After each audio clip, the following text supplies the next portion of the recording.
This is going to be a very odd one for most of the people who have been following this channel for a while, because this toy is going to be two things that I always rally against.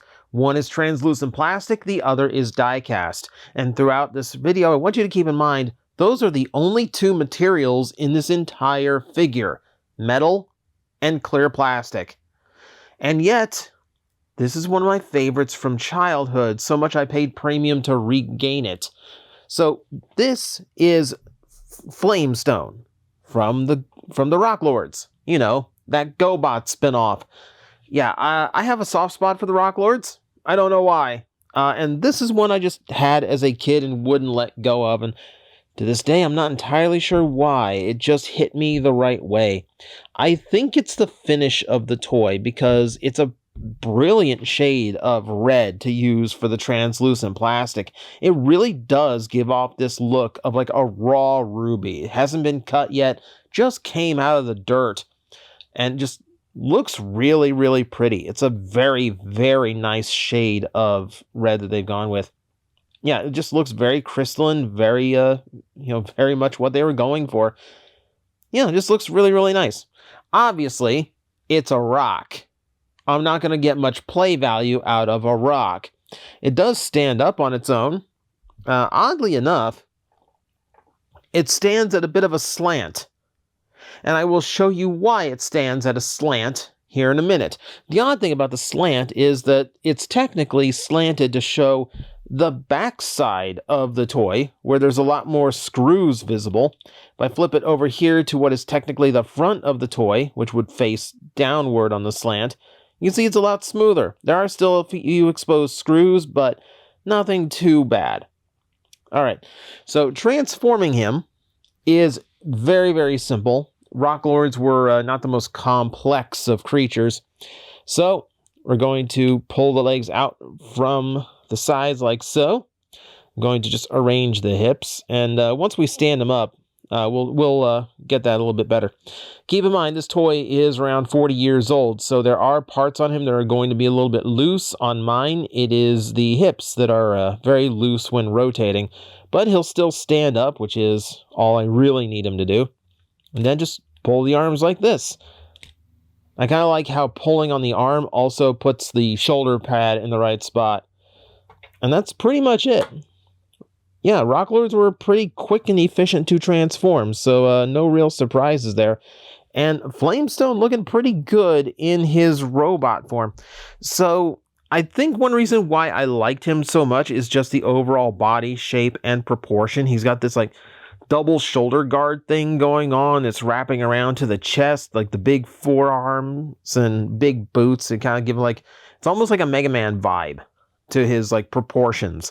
I just like the mix of the translucent red and the silver. I think that's what made me like really like this guy as a kid. So as usual with these reviews, we go with the head first. And yeah, this is about the only paint you find on the entire toy. It's just bright blue eyes and those yellow teeth that make up the entirety of his face. And that could be just like a mouth plate with front grooves on it, or yeah, it could be giant teeth. Has anyone ever seen the Max, like the old like 90s comic book and MTV cartoon? He's got that vibe to his face, which might be why I like the Max as much as I did. So articulation-wise, you're not going to get anything, afraid to say. The arms do move outward, so that's a thing, but they don't move forward or back. You do get rotation. I can rotate the arms around the elbow, and everything here. Like the two hinges that are used for transformation do move his leg outward, and then, of course, another transformation joint to make his leg swivel. But that's not going to really get you into any poses that's going to, like, set the world on fire or anything. What I do think is clever, and the GoBots figured this out long before Transformers did, the feet are slanted so he stands at a more natural angle. Transformers didn't find that out until, I want to say, like, the late 2000s, 2010s, before they started, like, making slanted feet a normal thing as part of the sculpt design. You know, and now we have tilting ankles on every figure, so we don't really need it anymore. But, like, GoBots figured that out in the 80s. And some of them stood at a far more natural angle because of it. Now, this is technically an incomplete review because he's supposed to come with a weapon accessory. Unfortunately, the Rock Lords all had gold plastic accessories that were very small and thin. It is extraordinarily rare for one to have survived. So don't ever expect to find one complete. And if you do, oh boy, will it be expensive. And probably not worth it, because that thing's probably going to break very, very easily on you. But for the main figure itself, yeah, I still really like how he looks. He's just simple and satisfying in all the right ways. Oh yeah, head moves up and down. Weirdly enough, not sure why.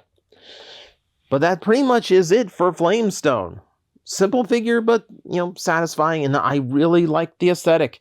And yes, the clear plastic they were using back then actually holds up over time. He is still solid and unbroken. So it is possible, they just don't do it anymore.